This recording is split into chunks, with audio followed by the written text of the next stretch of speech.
Wealthy CEO abandons his pregnant wife. Years later, her revenge leaves him in tears.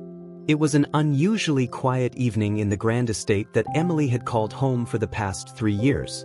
The mansion, with its marble floors and towering chandeliers, seemed colder than usual, the warmth it once held stripped away by the tension hanging in the air. Emily sat on the edge of the cream-colored couch, her hands resting protectively on her rounded belly.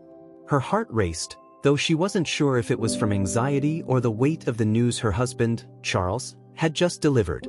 "I'm sorry, Emily," Charles said, his voice devoid of any true remorse. He stood near the staircase, adjusting the cuffs of his tailored suit as though the conversation were just another business meeting. "This just isn't working anymore." Emily's breath hitched. "Charles, what are you saying? We're having a baby. We're building a family." Charles sighed, rubbing his temples. "I told you before, Emily, this isn't what I signed up for.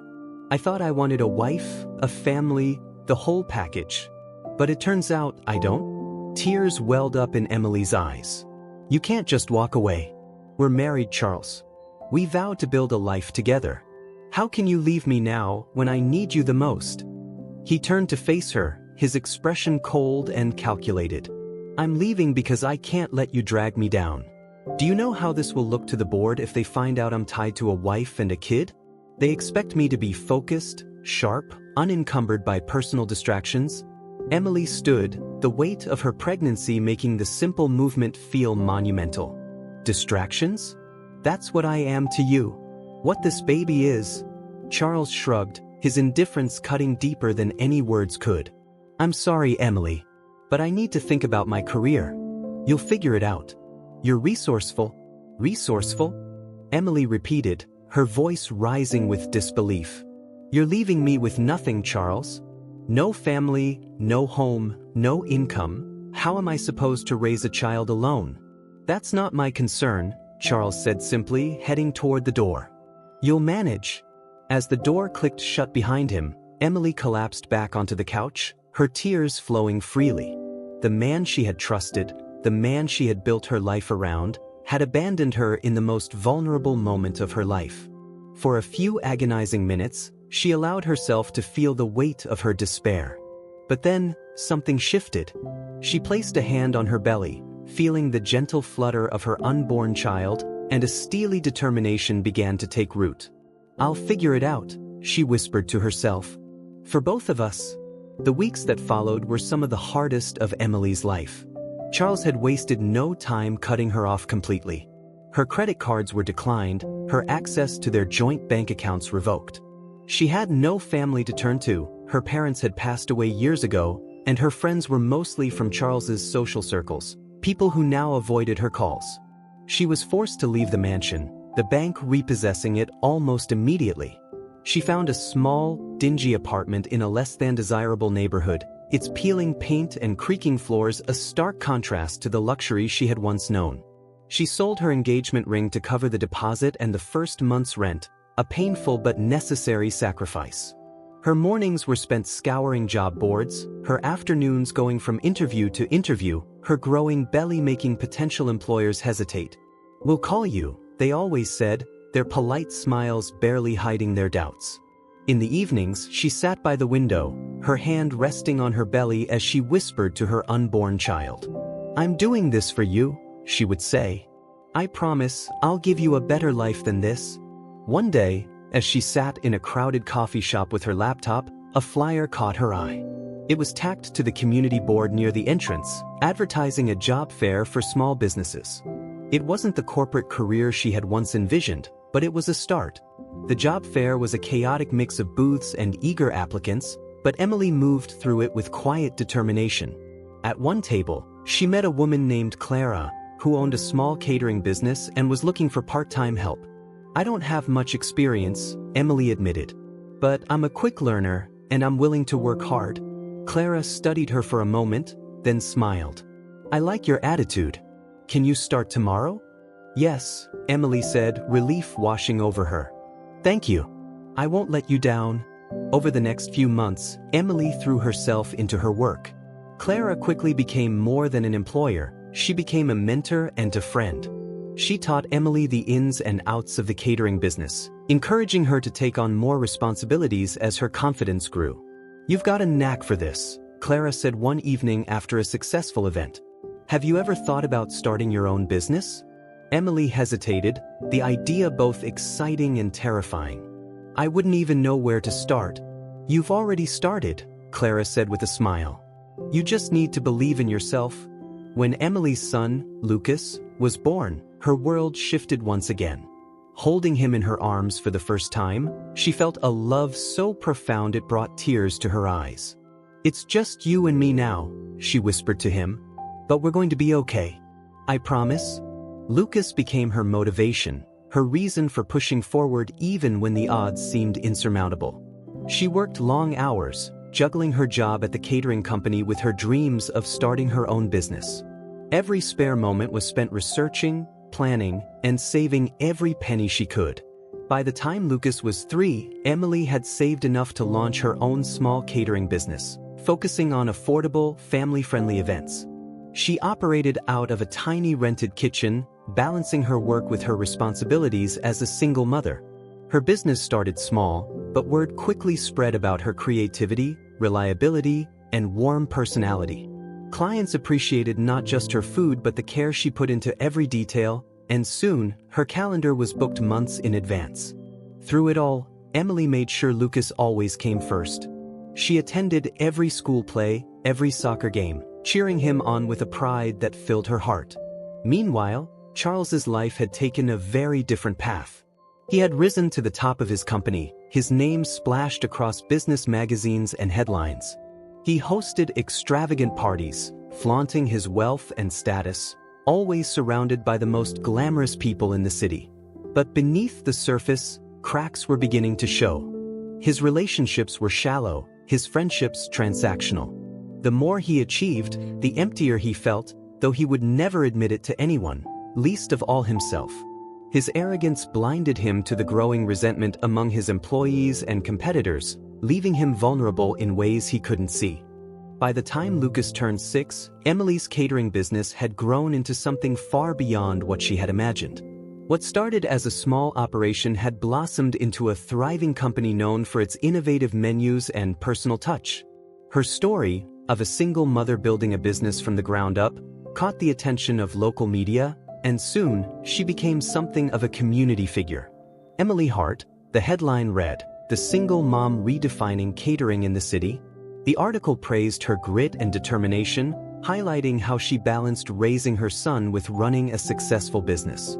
Lucas sat beside her at the kitchen table as she read the article aloud, a proud grin on his face. "You're famous, Mom," he said, his eyes sparkling. Emily laughed, ruffling his hair. "Not quite, sweetheart. But we've come a long way, haven't we?" "Yeah," Lucas said, his expression turning serious. "Does this mean we can help more people now?" Emily looked at him, her heart swelling with pride. "That's the plan, Lucas. We're going to help as many people as we can." With her newfound success, Emily decided to expand her business. She opened a second location, this time focused on providing affordable catering services to single parents and families struggling to make ends meet.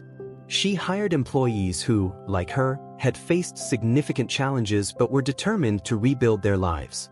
One of her first hires was Sarah, a young woman who had recently escaped an abusive relationship. "No one else would give me a chance," Sarah admitted during her interview, tears streaming down her face. "But I'm ready to work hard. I just need someone to believe in me." "I know exactly how you feel," Emily said, reaching across the table to squeeze Sarah's hand. "Welcome to the team."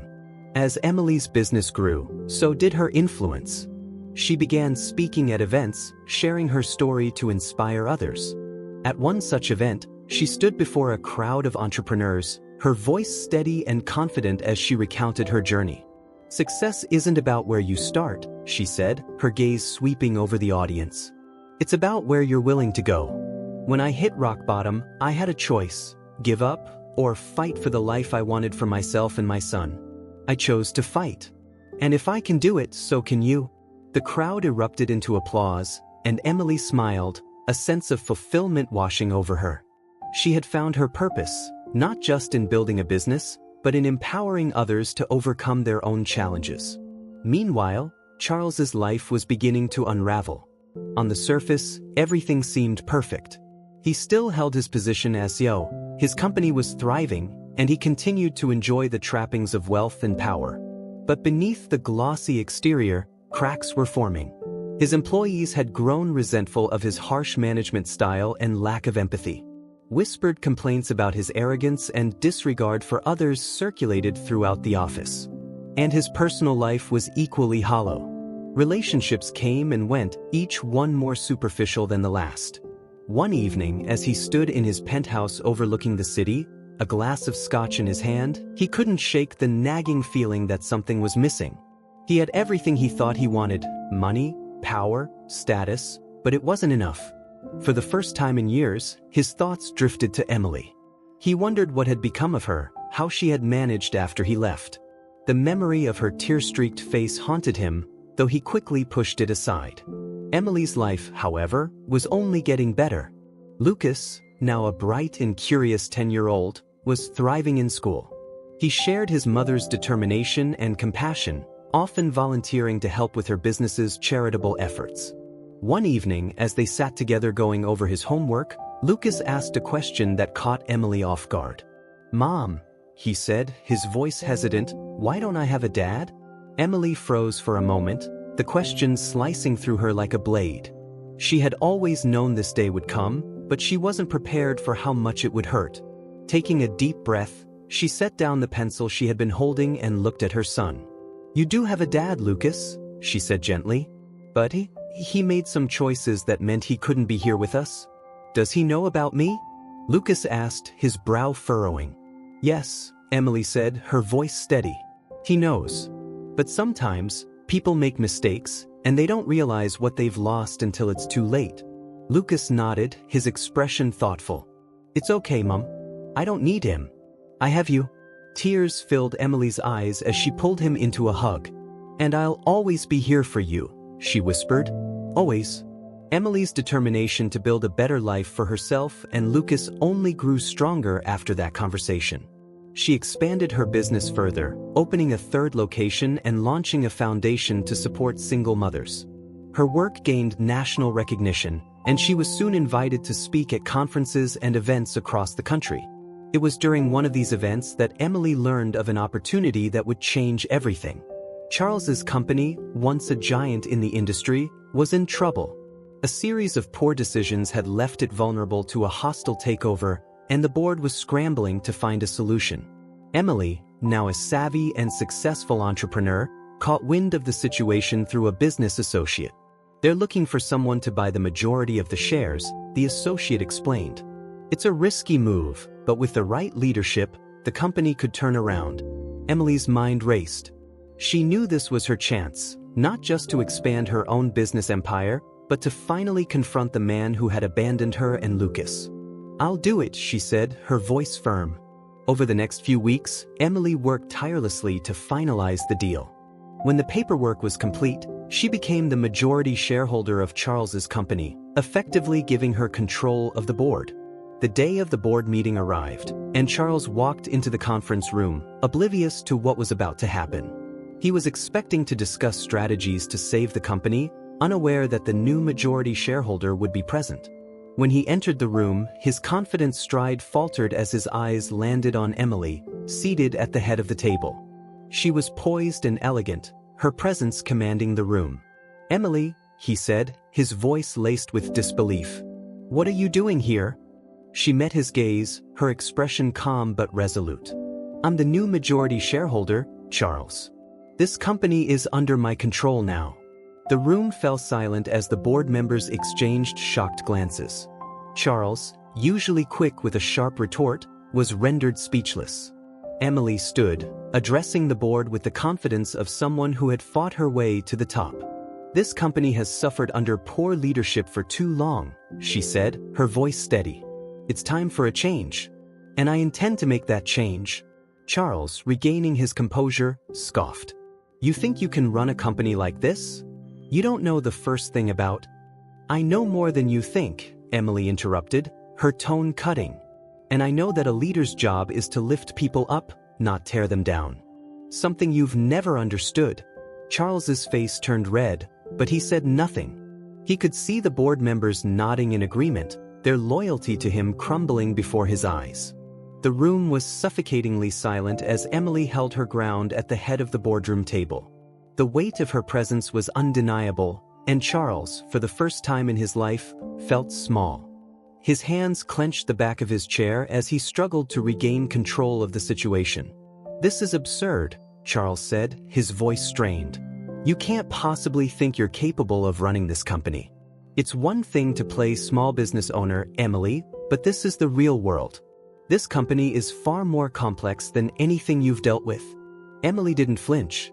Instead, she leaned forward slightly, her calm composure sharp as a blade. "You underestimated me once before, Charles. I wouldn't make that mistake again." The board members exchanged uneasy glances. Some of them had worked under Charles for years and were accustomed to his overbearing arrogance, but Emily's confidence was refreshing. She was a stark contrast to the man who had brought the company to the brink of collapse. Emily straightened and turned her gaze to the other board members. "Let's talk about the facts," she began, her voice steady and professional. "Under Charles's leadership, profits have steadily declined over the past 3 years. Employee morale is at an all-time low, and the company's reputation is in tatters. You've all felt the impact of these failures, haven't you?" Several heads nodded hesitantly. Charles's face reddened, but he didn't interrupt. "I've spent my career rebuilding what was broken," Emily continued. "I know what it means to face challenges head-on and find solutions. I've built my business from the ground up, and I've helped countless others do the same. That's what this company needs, a leader who understands resilience and reinvention." Her words resonated with the board, and it was clear that many of them were already swayed. But Emily wasn't finished. She turned her attention back to Charles, her tone growing sharper. "This isn't just about business, Charles. This is personal. You left me when I was at my most vulnerable, with nothing but a child to care for and a mountain of challenges to overcome. You didn't just abandon me, you abandoned your son." Charles flinched, his expression faltering for a moment. "Emily, this isn't the time." "This is exactly the time," she interrupted, her voice rising slightly. "Because your actions didn't just hurt me, they hurt Lucas. He's grown up without a father because of your selfishness.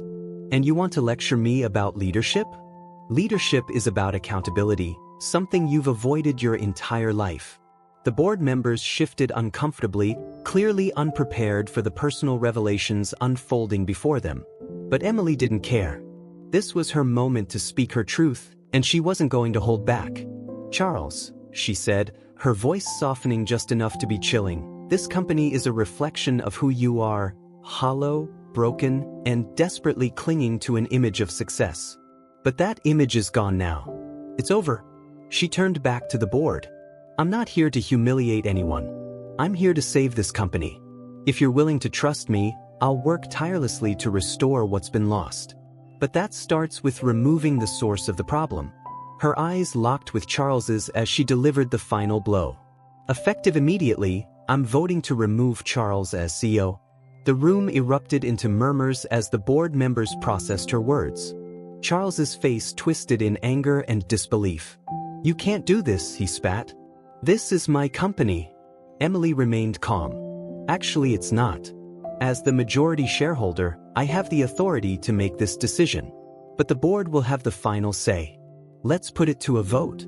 One by one, the board members cast their votes. To Charles's shock and fury, the majority sided with Emily. When the final tally was announced, he was officially removed as CEO. Charles stood frozen, his mind racing. Everything he had built, his career, his power, his status, was slipping through his fingers.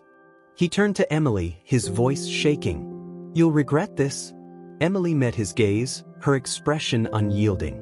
"No, Charles. The only regret here is yours." Charles left the boardroom in a daze, his world crumbling around him. For the first time in his life, he was powerless, and the weight of that reality was unbearable. He returned to his penthouse, but the luxurious space felt empty and cold. He poured himself a drink, But even the burn of the liquor couldn't drown out the thoughts swirling in his mind. For hours, he sat in silence, replaying the events of the day. Emily's words echoed in his head, cutting deeper than he wanted to admit. "You abandoned your son." The truth of it stung in a way that no professional failure ever had. He thought about Lucas, the child he had never met. He wondered what kind of boy he was, what kind of man he would become. And for the first time in years, Charles felt something he hadn't allowed himself to feel: regret. Meanwhile, Emily was already hard at work implementing changes at the company. She restructured departments, prioritized employee well-being, and launched initiatives to rebuild trust with clients and the public. Her vision was clear, and her determination was unwavering. But despite her professional success, her focus remained on Lucas. She made sure to be home for dinner every night, to help him with his homework, and to remind him how much he was loved. One evening, as they sat together on the couch, Lucas asked a question that caught Emily off guard. "Mom," he said hesitantly, "do you think I'll ever meet my dad?" Emily paused, her heart heavy. "Do you want to meet him?" she asked gently. Lucas shrugged. "I don't know. Maybe. Just to see what he's like." Emily nodded slowly. "If that's what you want, I'll make it happen. But I want you to remember something, Lucas. Your dad made a lot of mistakes and he hurt us both. But no matter what happens, you'll always have me. Okay?" "Okay," Lucas said, leaning against her. "I love you, Mom." "I love you too," Emily whispered, pressing a kiss to his forehead. A week later, Charles reached out to Emily. His tone was different, less arrogant, more subdued. "I need to see you," he said. "Please." Emily hesitated. Part of her wanted to refuse, to make him feel the same rejection he had inflicted on her. But another part of her, the part that had grown stronger over the years, knew this meeting wasn't for her, it was for Lucas. She said, "But this isn't about you. It's about Lucas." When Charles arrived at their home, he was visibly nervous. He wasn't the confident CEO Emily had once known. He was a man who had been stripped of everything, standing face to face with the consequences of his actions. Lucas entered the room, his eyes wide with curiosity. "You're my dad?" he asked, his voice filled with both wonder and caution. Charles knelt down, his voice trembling. "Yes, Lucas. I'm your dad. And I'm so sorry for not being there for you." Lucas studied him for a moment, then turned to Emily. "Is it okay if I talk to him?" Emily nodded, her heart aching but hopeful. "Of course." As Lucas and Charles talked, Emily watched from a distance. She knew this wasn't the end of the story, it was just another chapter. But for the first time in years, she felt a sense of closure. Charles sat on the edge of the couch, his hands resting on his knees as he listened to Lucas. For the first time in years, the arrogance that had defined him was gone. In its place was something raw, vulnerable, a man trying to reconcile the weight of his past mistakes. "You look like me," Charles said softly, a faint smile tugging at his lips. "But you've got your mom's strength. I can see it." Lucas tilted his head, studying Charles with a mix of curiosity and caution. "Mom always says she's strong because of me." Charles's smile faltered, and he glanced at Emily, who stood near the doorway, arms crossed but not unkind. He turned back to Lucas, his voice thick with emotion. "She's right. She's the strongest person I've ever known." Lucas seemed to process this for a moment before asking the question that had been weighing on his mind. "Why weren't you there? Didn't you want me?" Charles's throat tightened, and he looked down at his hands. How could he explain the selfishness, the fear, the greed that had driven his decisions? How could he make a 10-year-old boy understand the man he had been? "It wasn't about you," Charles said finally, his voice trembling. "It was about me. I was scared, and I made the worst decision of my life. I thought my career was more important and I didn't realize how much I was losing until it was too late." Lucas didn't say anything, his young face thoughtful. After a long pause, he simply said. Charles looked up, surprised. "Okay?" Lucas shrugged. "Mom says everyone makes mistakes. But she also says you have to fix them. Are you gonna fix yours?" The question hung in the air, heavier than anything Charles had faced in the boardroom. He nodded, his voice steady for the first time. "I'm going to try." The meeting ended shortly after, with Lucas returning to his room to play, leaving Charles and Emily alone. The tension between them was palpable, years of unspoken words and unresolved emotions swirling in the silence. "He's incredible," Charles said, breaking the quiet. "You've done an amazing job, Emily." Emily raised an eyebrow, her tone clipped. "I didn't have a choice." Charles flinched, but he nodded. "I know. And I'm sorry. For everything." Emily sighed, her arms dropping to her sides. "I don't need your apology, Charles. I've built a life for myself and Lucas, a good life. What I need is for you to understand that you don't get to waltz back in and play the hero. If you want to be part of Lucas's life, it has to be on his terms, not yours." Charles nodded again, the weight of her words sinking in. "I understand. I'll do whatever it takes." Emily studied him for a moment, her expression softening slightly. "We'll see." Over the next few months, Charles made an effort to prove that he was serious about fixing his mistakes. He attended Lucas's soccer games, cheering from the sidelines with a quiet humility that was a far cry from his old persona. He offered to help with school projects, often deferring to Emily for guidance when he wasn't sure what to do. But for all his efforts, he kept his distance, respecting the boundaries Emily had set. He knew he couldn't erase the past, but he hoped to build something new, something better. For Lucas, the presence of his father was both strange and comforting. He had grown up without knowing what it meant to have a dad, and while he didn't fully trust Charles yet, he appreciated the effort. One evening, as they sat together working on a science project, Lucas turned to Charles and said, "You're not as scary as I thought you'd be." Charles chuckled, his heart swelling at the simple comment. "I'll take that as a compliment." Meanwhile, Emily's life continued to flourish. Her company had become a national brand, and her foundation for single mothers was making a tangible difference in communities across the country. She was often invited to speak at conferences and events, where she shared her story of resilience and triumph. At one such event, she stood before a crowd of thousands, her voice steady and powerful as she recounted her journey. "When I was left with nothing, I thought my world was ending," she said. "But what I realized is that sometimes, the end of one chapter is the beginning of another. It's not about how hard you fall, it's about how you get back up." The audience erupted into applause, and Emily smiled, the sense of fulfillment washing over her once again. Charles, too, had found a new path. Stripped of his former wealth and status, he had taken a job as a consultant, working to rebuild his career from the ground up. It was humbling work, but it gave him a sense of purpose he hadn't felt in years.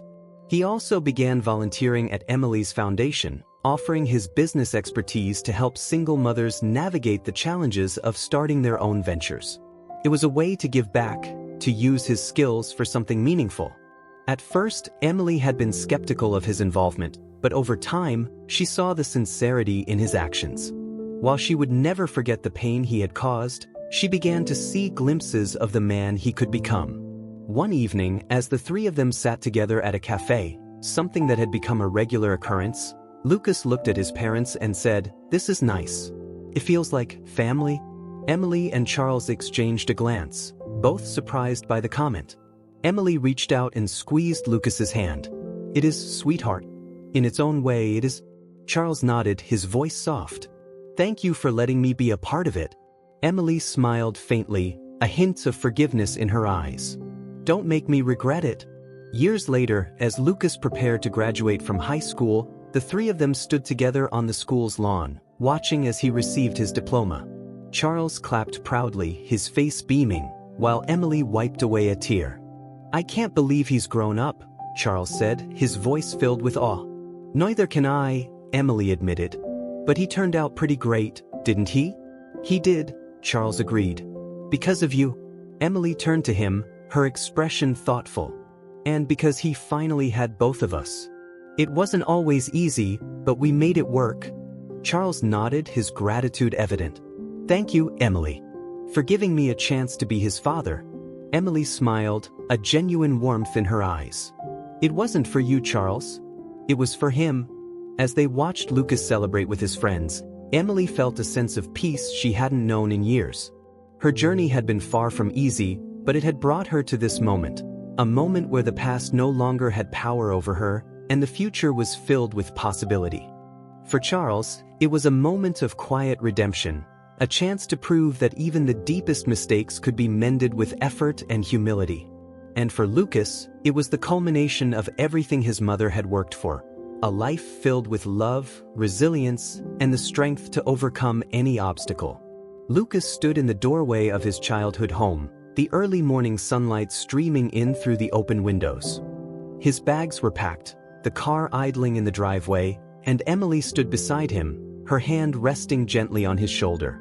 "I can't believe this day is here," Emily said, her voice trembling with a mix of pride and sadness.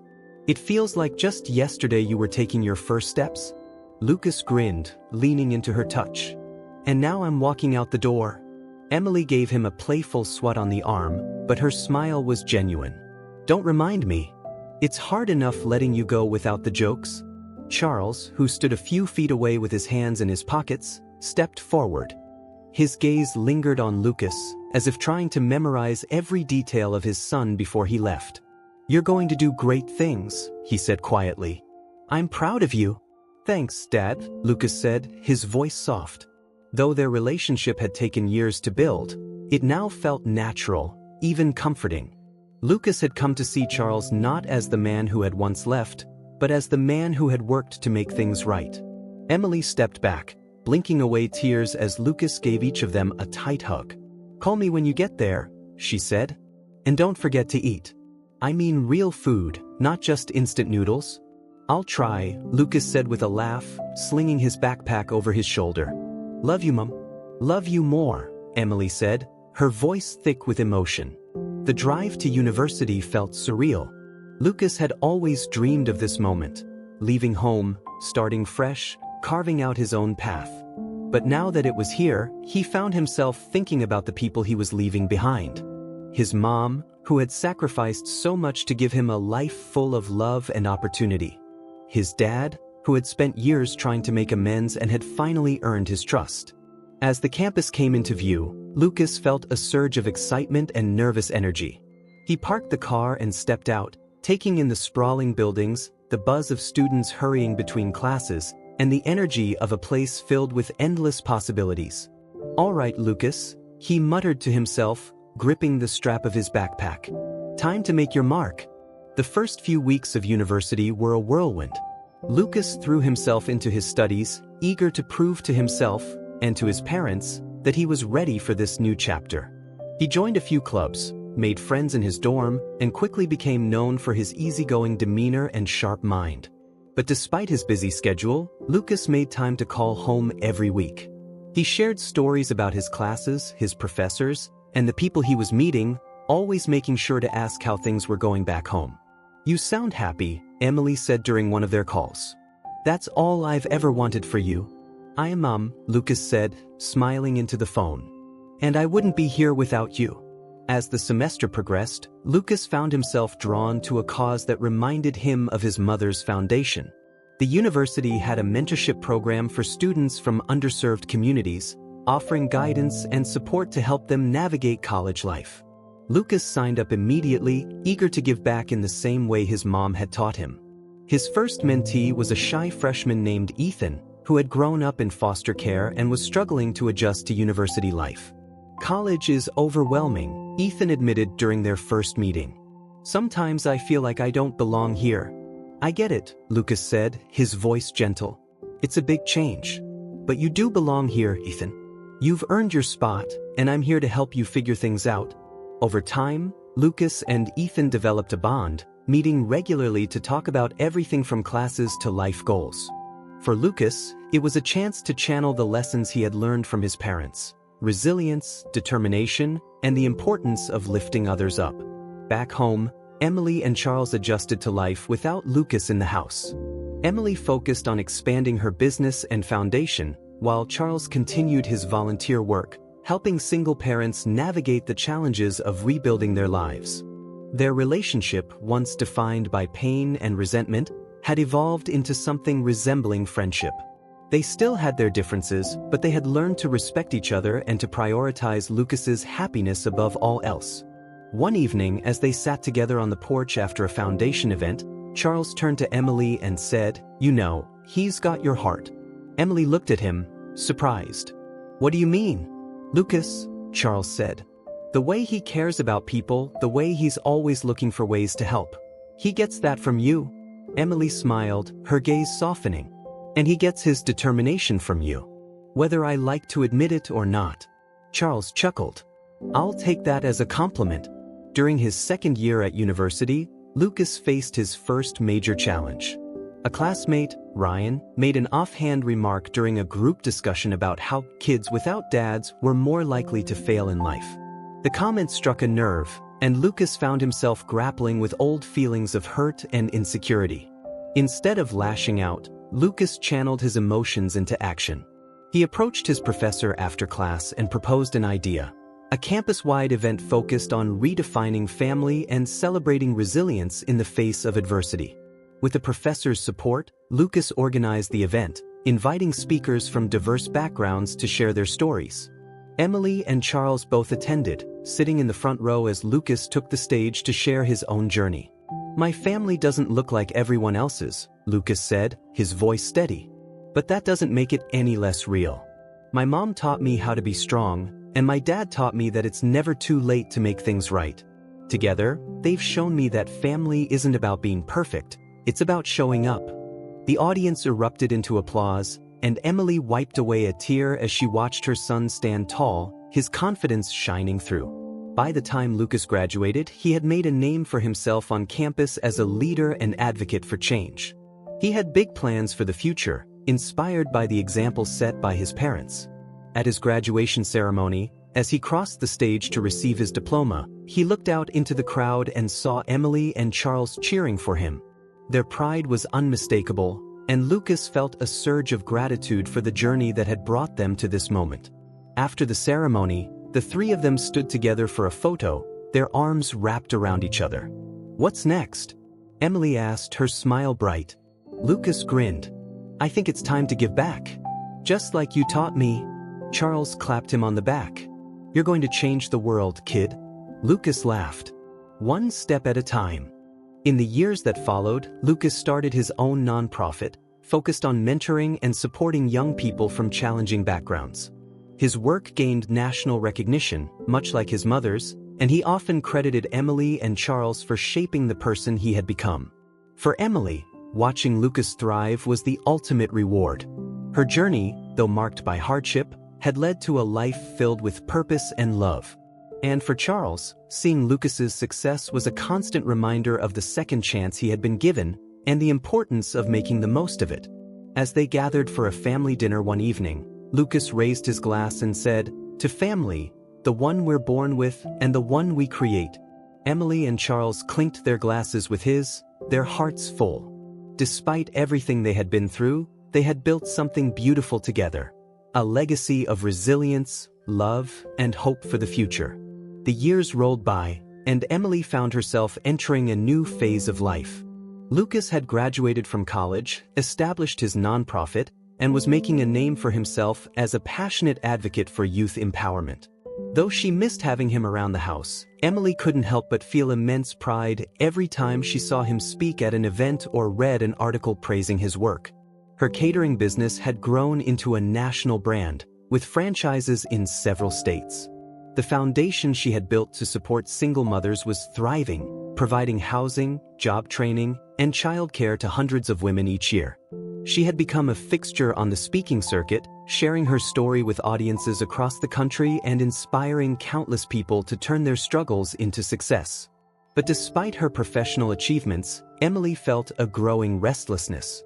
For the first time in decades, she wasn't sure what her next step should be. Her businesses and foundation were running smoothly, thanks to the dedicated team she had built, and Lucas was thriving in his own right. She had spent so many years fighting to survive and succeed that she didn't know what to do with the quiet that had settled into her life. One afternoon, as she sat on the porch of her home with a cup of tea, her phone buzzed. The name on the screen made her smile. Sarah, one of the first women she had hired when she started her business. "Emily." Sarah's voice was warm and enthusiastic. "How are you?" "I'm good," Emily replied, genuinely happy to hear from her. "How about you?" How's the bakery? It's amazing, Sarah said. We just hit our 5-year anniversary, and I couldn't have done it without you. You gave me a chance when no one else would. Emily's heart swelled with pride. You earned that chance, Sarah. I just gave you a platform to shine. Speaking of platforms, Sarah said, her tone turning serious, I was thinking, have you ever thought about mentoring women one-on-one? You've built so much, but I think there are a lot of people who could learn from your personal touch. Emily considered this. The idea had crossed her mind before, but she had always dismissed it, thinking she was too busy. Now, with more free time on her hands, it didn't seem like such a far-fetched idea. I'll think about it, Emily said, her voice thoughtful. Good, Sarah said. Because you'd be amazing at it. The idea of mentorship stayed with Emily over the following weeks. She began reaching out to women in her network, asking if they would be interested in one-on-one guidance. The response was overwhelming. Within a month, she had a small group of ments, single mothers, young entrepreneurs, and women trying to rebuild their lives after hardship. One of her first ments was a woman named Rachel, a 32-year-old mother of 2 who was trying to start a catering business of her own. Rachel had lost her husband in a car accident and was struggling to make ends meet while pursuing her dream. I don't know where to start, Rachel admitted during their first meeting. It all feels so overwhelming. Emily smiled, her voice calm and reassuring. I know exactly how you feel. But the good news is, you don't have to do it all at once. We'll take it step by step. Over the months that followed, Emily worked closely with Rachel, helping her create a business plan, secure funding, and build a client base. Watching Rachel's confidence grow reminded Emily of her own journey, and she felt a renewed sense of purpose. Despite her busy schedule, Emily made time for Lucas and Charles. The 3 of them had settled into a comfortable rhythm, gathering for family dinners and celebrating milestones together. Their dynamic wasn't traditional, but it worked for them. One evening, as they sat around the dinner table, Lucas turned to Emily with a mischievous grin. Mom, I have a surprise for you. Emily raised an eyebrow. Should I be worried? Not at all, Lucas said, pulling out his phone. He tapped the screen a few times before handing it to her. On the display was a design mock-up for a new community center his nonprofit was building. The name at the top of the blueprint made Emily's breath catch. The Emily Hart Center for Empowerment. Lucas, she said, her voice trembling. I don't even know what to say. It's the least I could do, Lucas said, his tone serious. You've dedicated your life to helping others, and it's about time the world recognizes that. This center is going to carry your legacy forward. Tears filled Emily's eyes as she reached out to squeeze his hand. Thank you, Lucas. This means more to me than you'll ever know. As the years passed, Emily continued to mentor women, speak at events, and support Lucas in his work. But as she approached her 60s, she began to think about what she wanted her next chapter to look like. She had spent so much of her life giving to others. Was it time to slow down and focus on herself? One day, she received a letter from a young woman named Anna, who had attended one of her foundation's events. The letter was heartfelt and raw, detailing the struggles Anna had faced as a single mother and the hope she had found in Emily's story. You showed me that it's possible to rebuild your life, the letter read. You gave me the courage to keep going when I wanted to give up. Thank you for being a light in the darkness. Emily folded the letter and placed it in a box where she kept similar notes and mementos. It was a reminder of why she had started this journey in the first place, and why she couldn't stop now. At 65, Emily decided to take a step back from her businesses and foundation, handing over day-to-day operations to trusted leaders she had groomed over the years. But she didn't retire completely. Instead, she focused on writing a memoir, a project she had put off for years. The book, titled Rising from Nothing, A Journey of Resilience, became a bestseller, resonating with readers across the world. In it, Emily shared not just her struggles and triumphs but the lessons she had learned along the way. Your story matters, she wrote in the final chapter. No matter where you start, no matter how many times you fall, you have the power to rise again. And in rising, you can lift others with you. On her 70th birthday, Emily found herself surrounded by family, friends, and ments whose lives she had touched. The party was held at the community center Lucas had built in her honor, now a thriving hub of activity that had helped countless people find their footing. As she looked around the room, Emily felt a profound sense of gratitude. Her life hadn't been easy, but it had been full of challenges, of growth, of love. Lucas raised a glass, his voice filled with emotion as he addressed the crowd.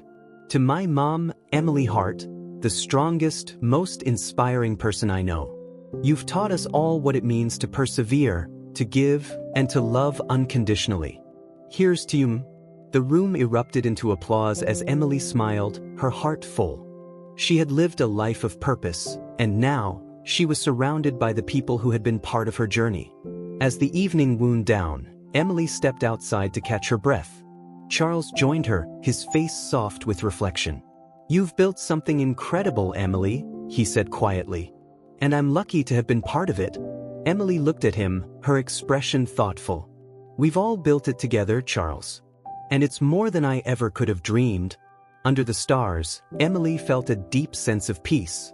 Her journey wasn't over. There were still lives to touch, lessons to learn, and love to give. But for now, she allowed herself to simply be grateful for the extraordinary life she had created.